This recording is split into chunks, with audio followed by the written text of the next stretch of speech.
Well, good morning. I'm here with Marlon Longacre, a longtime friend. Marlon, we first met early in my stay at North Star Church. I don't know, I think Mike or somebody said that I could coach, so you got me involved with the special needs kids. Yeah, I remember we started the Horizon Special Needs League, and it was our first year, and we were the Cardinals. We had the Cardinals team. Matthew, my son, who many may not know, that is autistic, and he was the reason why the league got started there. And if you remember, Matthew got the first hit ever at Horizon League, and we started with the Cardinals, and it was a great ride. Well, the Cardinals are still going strong. My last year was the 19th. Last year with the virus and everything, they didn't have any Horizon League until early fall. And I just, you'll be happy to know that Charlie and Jackie are still there doing it and taking care of the team. Yeah, I saw them this weekend down at Big Shanty Festival. They came to the KBA tent there, as I'm chairman of the Big Shanty for this year, and they came down and they had on their Cardinal attire, and they let me know that they were doing it. And I'll be back out there. Once I get Jacob through college and all that stuff, I'll be back out there and ready to support it. Well, you're missed, and what you started down there with the city of Ackworth is just outstanding. But let's go back a few years. When I first started at North Star, I was, Mike being a baseball guy, and the first day I was there as a guest for my daughter, Mike went from David Goliath to Bobby Cox, and I said to Janie, I said, well, I'm here for different reasons than Keegan. And it was about 2 weeks later that I met you, and you got me involved in community service. You knew that was your job back there. And so let's talk about a little bit about that, your involvement in community service with North Star Church. Well, that was what I brought to the table there. I was the community pastor at Piedmont. And when we started at Piedmont, Mike, and myself, that was one of the elements. North Star. I get that mixed up. I'm over at North Star when I started North Star with Mike and Ike back in 95 was when we started planning. 97, January 5th, 1997 was when North Star started. But that was what I wanted the most as we were starting the church from scratch. Was I wanted a church that was involved in the community. And that's where I started from, because I'm the son of a fire chief. My dad was volunteer fireman for all them years, and it was the way that I was raised. I was raised to be the community community involvement, because, my father and my mother there. And so that was the element that I brought to the table. I wanted a church that was heavily involved in the community. And so that's what I did.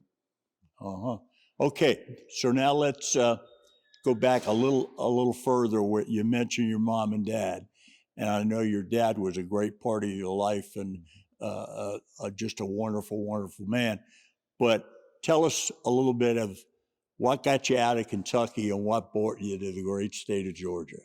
Well, I'm a 1986 graduate of Morehead State University. Very proud. Oh, graduate. I know you are proud. Very proud to be an alumni of Morehead. You're in the Hall of Fame I'm in the Alumni Hall of Fame. I'm a 2011 inductee. Love my alma mater, and so proud that they're the OVC champions this year in basketball and in women's volleyball, and we're in first place right now in baseball. So I'll throw that one out there too. But back then in '86, the economy in Kentucky wasn't that good, and there really wasn't a lot of jobs. And UPS was just getting started there in Louisville, and so I left. I graduated there, and I came down here. In fact, I made I've always shared the story all the time. I made $800 working at WMKY that summer, because I was a communications major at Morehead. So I worked at WMKY. I made $800 that summer, and $660 went to my wife's wedding ring, for our wedding that we were going to have, and $40 had gas, and I came to Georgia with $100 to move, and so I came to Georgia. I say it all the time. I had $100 to my name, and so the reason why I came to Georgia was to work. And then I started off as a purchasing agent for a company at Trimeco. Then I moved to Life of Georgia. And in 1995 kind of changed things for me. My father was battling cancer. Life of Georgia was changing, and I was chairman of deacons of a church that was struggling. And that was probably the turning point for me. When my father passed away to cancer, I felt like the torch had been passed to me, because my dad was a volunteer fire chief, and he always got the firehouse involved in the community. I could not have had a greater role model than my father, okay? And then I felt like that torch was passed to me to take the church to the community. And so that was that part of that. And then, struggling with a church that was struggling there, I knew what I didn't want to be a part of as a church. And during this time I remember it was my son's 3rd birthday, and Dad pulled me aside. He said, "Now, son," he said, "don't get me wrong." I said, "I'm going to fight this, but I've got cancer and there's no cure." And so for about 14 months there, I really, questioned God. I would drive all the way to work. I didn't mind traffic. I would cry all the way to work home, writing that eulogy. And during that time, I questioned God on everything. Why was I born in Fairdale, Kentucky? Why was I given to Jim and Darlene Longacre as my parents? Why am I all the experiences? And then one day, God said, I want you to take the church to the community, because I fought going into the ministry. I really fought. I didn't really want to do it, but we were out at Ackworth Elementary. It was Todd's Renaissance. They were running a festival that day, and I was sitting out there. My heart was ready to hear from God, and he said, "What do you see?" Well, I said, "I see firehouse kids." Because not the most affluent kids are firehouse kids. They're volunteer firemen. And he said, "Yeah." And he said, "Now you know why you grew up in Fairdale. You know what to do. Now go to it." And that's what I brought to North Star at the time. I wanted to take the church outside the walls and to get heavily involved in the community. And that's where all that started. Mm-hmm. And then I was lucky, because I've always been a person to want to get involved. And when you asked me that time at church on a Sunday if I'd like to get involved with special needs, I said yes. And you and I both remember the Johnson boy in the wheelchair. And as I tell the story, I'll never forget the first game. You said to me, "You go coach first base, Bob." So I was excited. I thought I had something to do. But I really did have something to do, but it was different than what I thought. But when he came down to first base after getting a hit, and he looked up at me and he said, "Marlon, Coach, there's nobody covering second. I'm going to steal." And he hit that little gear on the wheelchair, and he took off. But it meant so much that here's a kid who loved the game, was in a wheelchair, and knew enough about it to say, "Nobody's covering second base." And I think when you look at those kids that we had on that team, and they were special, Matthew and those kids, and the ball field is special because, I remember how it all started. I was at the Atlanta Falcons game. And actually it started for that because, Kennesaw Mountain does their special needs dance every year. mm-hmm. And I was football chaplain for Kennesaw Mountain at the time. And the kids came up and they said, "Mr. Longacre, we want to do more for these kids. We want them more involved. And you're a community leader. How can you help us with that?" And I was like, "Wow, that's a good question." And so I was at the Atlanta Falcons game, and they had this super kid of the game. And they were playing the Packers. It was a preseason game, and they kicked off. And I remember the announcer saying we had the super kid of the game, and he ran out and got the kicking tee. So I thought, well, we can do that at Kennesaw Mountain. Why don't I go through our feeder patterns and get some exceptional kids, special needs kids, to get our kicking tee? And the first kid was a kid by the name of Ryan Ramirez. And I remember Coach Jones, I told him about this idea, that he said, "Marlon, I don't care, but you're in charge of it." So, and I remember he gave me the Future Mustangs. We had these Future Mustang shirt and shorts, and I would take them to the special needs kids, right? Mm-hmm. And I remember going over to Ryan's house and to take it to him, and he was out in his driveway practicing going and getting the kicking tee. And so I took him and I met with his parents, and and the community ministry me came out and I said, what can we do? How can we get these? And she said, well, Marlon, there's no ballpark. And I have to be honest with you, I blew that off because I was like, man, I don't know how to fix anything. I mean, I share this story all the time when I'm speaking. Libby helped Santa every year put all the toys together. I mean, I have no mechanical skills. So, and then when Matthew was born and he was autistic, I started thinking, maybe I need to do this. And so we started pitching the idea for the ball field, and that's how it all started. And the city of Ackworth, I give them a lot of credit because they realized that there was a group of kids that didn't have a place to play. They didn't have a playground. And of course, we built an inclusive park, if you remember that. It's the only one of its kind to be, just field 6 out of 8, that was there. And then they went All-American City because of the ball field. Right, and that goes back to what you were just talking about. But Ackworth Mayor Tommy Allgood and Jamie Albright, who's in charge of recreation for the CI, they got involved with you, and they saw the vision that you had. So they joined in on that, and you guys went out and raised X amount of dollars, and you'll answer. 1.2 million. 1.2 million. And that came from the community and like the paving company, CW Matthews. Right, Masters. He put a big donation into it, and different small companies and everything. And you guys, that thing opened on the 10th, 2010.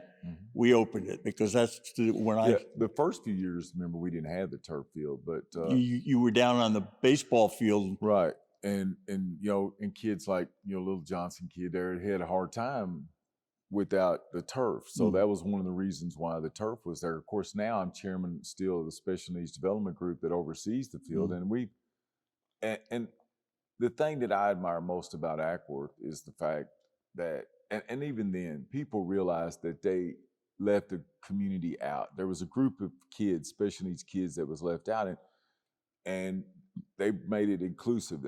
And I thought that's what makes City of Ackworth at that time different, was that they would say, look, we need to bring everybody here because everybody adds to the quality of life of our community. And you got to give the City of Ackworth, Brian Boltice, city manager, James Albright Park, for their vision to bring these people there and bring families like the Longacres to the field and where they were welcome. And now look at it, generations of kids now have played on that field, the volunteerism and the lives that it's changed just because of the league. Well, all right. We'll get back to special needs because became a big part for me.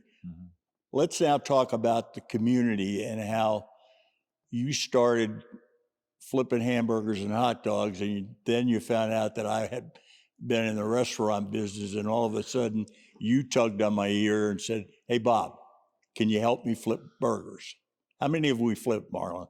We're just a little bit behind Burger King. I think we're like, what are we at? 4 million served now. I think McDonald's, then Burger King, then us. I think is next. I know we're the leading sirloin burgers, and all that stuff. And Nathan's hot dogs. I think we're Nathan. Boy, we love them. But that just started trying. Get North Star involved in the schools, to do acts of kindness for teachers, or working the concession stands at ball games, just trying to get our church involved on the community calendar. We started going to like schools, we learned, see, you have your church calendar, and then you have your community calendar. And we got involved in the community calendar of the schools with teacher work days, pre-planning, post-planning, all that stuff. And we would go to the schools in those days and just cook for teachers. And then, of course, now with our partnership with Jay at Superior Plumbing, we do the Frontline Lunch Tour, and we do that where we go and feed people who are on the front lines. Like yesterday, you and I cooked for the Kennesaw Police Department. Right. The week before that, or 2 weeks before that, we were at Cobb Superior Court, and then we had Children's Healthcare of Atlanta. And I think next week we're cooking for the sheriff's office and all the sheriffs in Cobb County. That was just I mean, gosh, how many bus drivers? We fed all 1,400 bus drivers and all that. That's how all that started, was just community calendar, and then it turned into a ministry to just meet the needs of those on the front lines. And I was proud to get involved and work with. We had a lot of fun. We had a lot of nice ladies that came and wrapped stuff for us and did all the behind the scenes stuff. But you and I and a couple other guys were always there flipping them. But from that part of community service, we go to the big one, and it just happened last weekend. And I'm really glad that we changed this taping from when we originally planned it until after the big shanty. You've been the chairman or the host chairman for over 20 years now. 19. I was the chairman of the Big Shanty Festival. My first year was 2003. Okay. So I just finished my 19th year as chairman. Right. Now, one of Hawk's sponsors, Jay Cunningham Superior Plumbing, Sponsor. Or the title sponsor. The Superior Plumbing Big Shanty Festival presented by LGE Community Credit. Right. I see LG&C got involved. Well, that's great. They're a great bank, and my daughter does business with them, so it's nice to see that involved. How many sponsors are on the back of the shirts? Well, it's amazing. I can't tell you. We had our sponsor luncheon. It's we've been as high as over $120,000 in sponsorships. We've been, I think this past year we were at 86.2 coming out of COVID, which was a little higher there. And but the people who sponsor Big Shanty have sponsored Big Shanty forever. I mean, I think Vulcan Materials and Carl Black was my first two, and then we started going from there. Now Jay, of course, is the title, and you've got so many businesses in the community that sponsor it. And the Big Shanty has grown to, I always, talk about like the Rock. I say millions and millions, but it's anywhere between 70 to 80,000 people. Is that what you think we had this past weekend? Yeah, we will know the numbers, and of course JRM, being a Baptist minister, they don't let me talk numbers, so they will give me the specific number in which I can say when they get all of the numbers in from the food vendors and all that. But we had a big crowd. We pretty much broke every CDC rule last week, and I don't think Dr. Fauci is very proud of us, but we're over it. We're ready to go. Well, now the money that is made by the Big Shanty Festival, what do you do with that money, Marlon? Where do you give it back to the community? The money from the Big Shanty Festival goes right back into the community. The KBA, the Kennesaw Business Association, we give about $100,000 back to the community. Partners in education. That Tuesday, the week of Big Shanty, being from Louisville, I try to, and home of the Kentucky Derby, I try to do just like the Kentucky Derby. I try to have events on Monday, Tuesday, Wednesday, and Thursday leading up, like the Kentucky Derby does. On Tuesday, we have our scholarship luncheon. We gave out over $20,000 to scholarships $10,000, 20 scholarships to, how does that work? We gave $10,000 to 20 college seniors around. So that went out.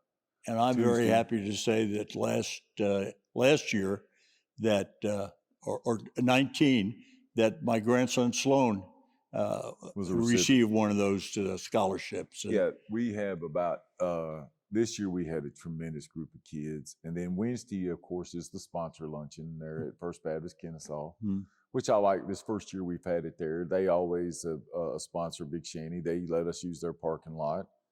And then Thursday's the Low Country Bowl, the big famous bowl that we had. That's down at Trackside. So the Big Shanty is a big week, and it's become. I think this was our 45th Big Shanty Festival, and it's an arts and crafts festival.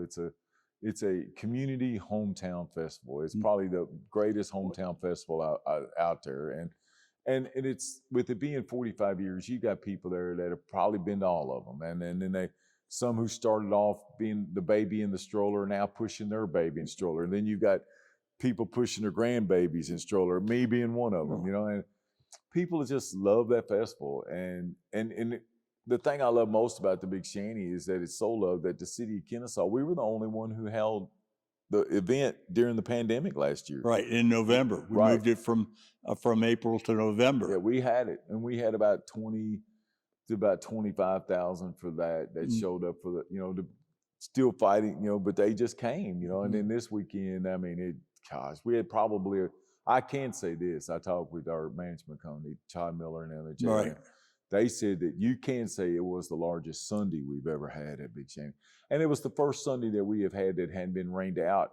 Because in 2015, we were rained out. My first Sunday, I thought we were invincible. 2003 to 2015, that Sunday, we had no rainouts. We had perfect weather. You know, we always had, I was on a roll, but I thought that's the way it's supposed to be. Then on 2015, the Sunday we got rained out. 2016, we had perfect weather. 2017, 18, and 19, we lost Sunday. So that was the first time really, because I really don't count the one in November, even though we did get both of them in. So the first time that we've had both big days, Saturday and Sunday in April since 2015. Well, 2016, I'm sorry. It's just amazing. Let's talk. We talked a little bit about Tommy Allgood and Ackworth. We're so lucky that we've got two cities that work together, and which helps make your job easier, Marlon, because you have Derek Easterling, the mayor at Kennesaw, and Tommy Allgood, and they're just waiting for you to call them to see what they can do. Now, sometimes it's okay, I'm not going to talk to him right now, I'm not ready. But a little bit about the two cities that it amazes me that how that everybody shakes hands and they don't come out fighting, they come out working. Well, I think that goes back to, you know, I give Ike and Mike Reichert, Mike Lynch a lot of credit for that. That goes back to the North Star days, that they bought into the vision of what North Star and our, you know, we said from the very beginning that we would not come to plant a church, but to reach a community. And we sold the community on the vision that what God gave us in Jeremiah 29:7, where it says, seek the peace and prosperity of the city. If it prospers, you prosper. And I think by North Star modeling it and by Piedmont modeling over here at Northeast Cobb, the communities have embraced that vision of everybody working together to make their community a lot better. You know, and I think that has changed a lot in the way that we do ministry. And because, you know, for the longest times, you know, like you had separation of church and state. I'm asked all the time, how do you get into schools? Because, you know, I live at North Cobb. We work a lot there. And the reason why is because we want that school to be successful. I mean, if Johnny can't read, you think about it. Young married couple with kids, they move into the community. What's the first thing they think about? Test scores of the school. So the church's outreach depends greatly upon that school being successful. Right. And, you know, there's more to that. There's other categories, you know, education, housing, shopping, parks and rec, health and safety.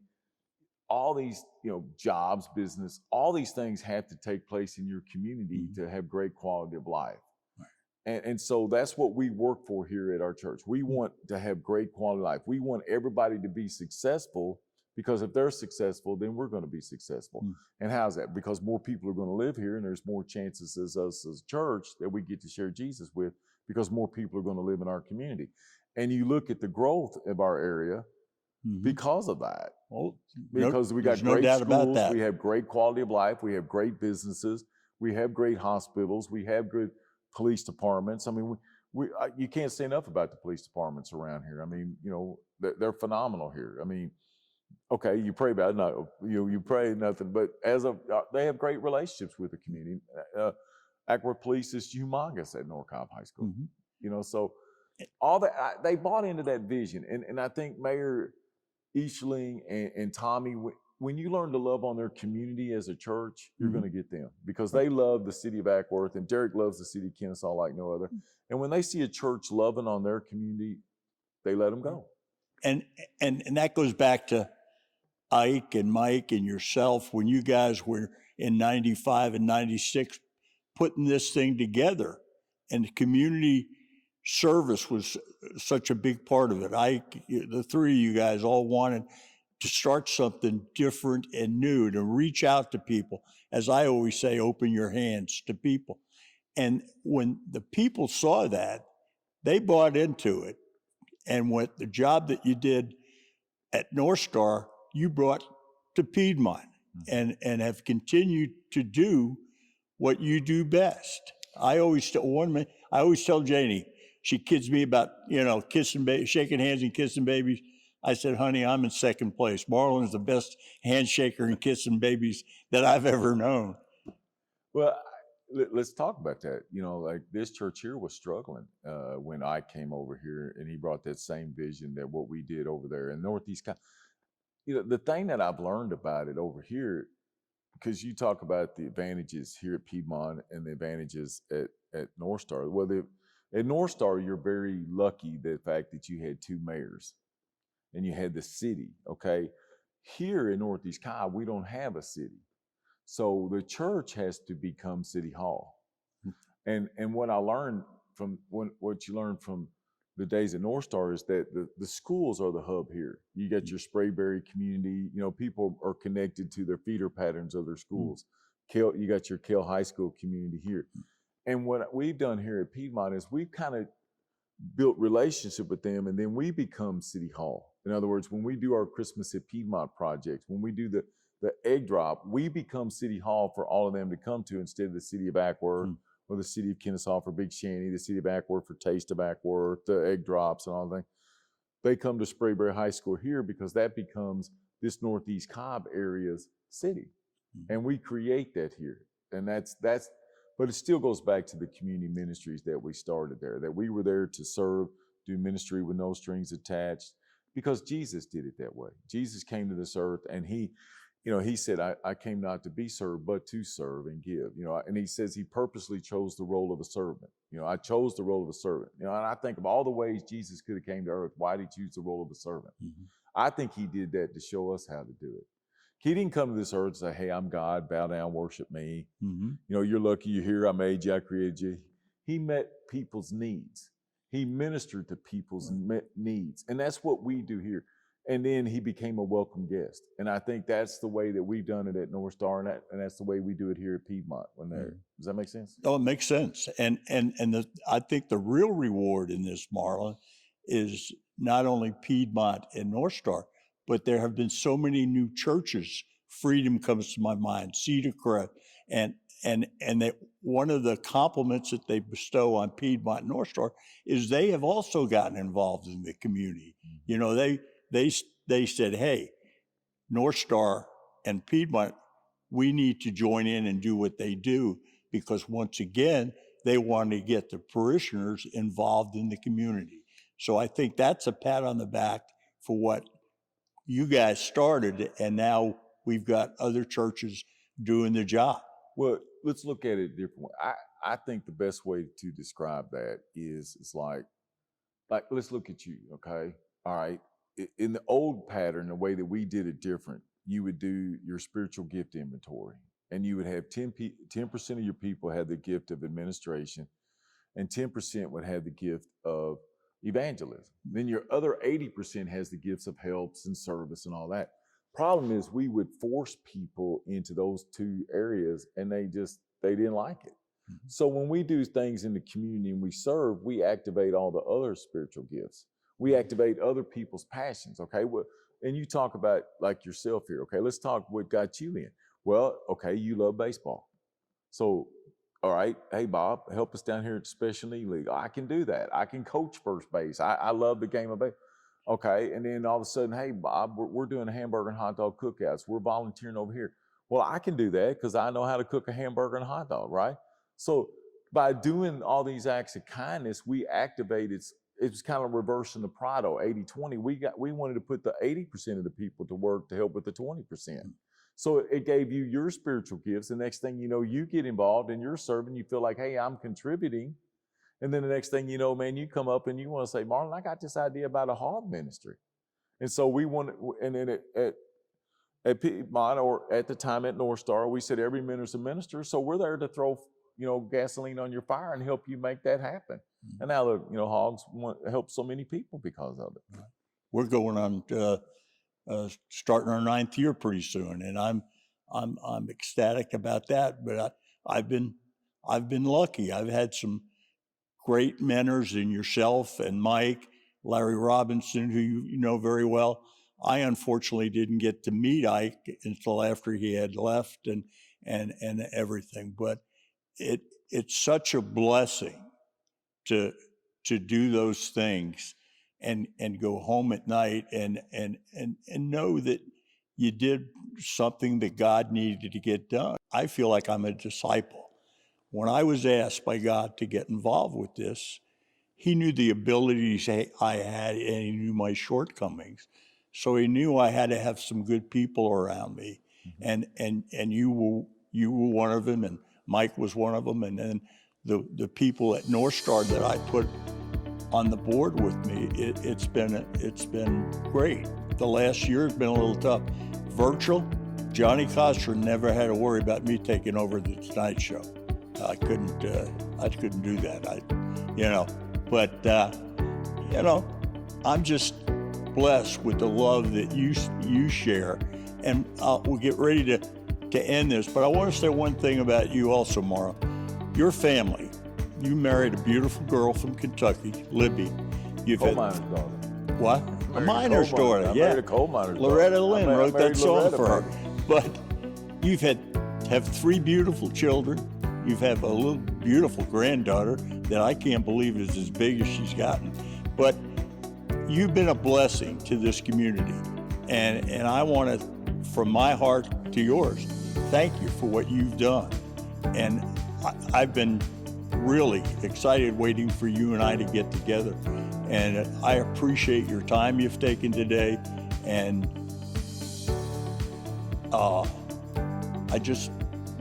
I'm blessed to have you as a friend, Marlon Longacre. Well, I appreciate you bringing up Libby and the boys. And, behind every hero is a hero. And I can't do half of what I do without Libby at the house. Right. And then my boys, it's funny. I remember an episode of my favorite show was Blue Bloods. It's probably my all-time favorite show. And I remember Frank Reagan was talking about, he lost his wife, and what pulled him out was he started pouring his life into his kids. And his kids became his life.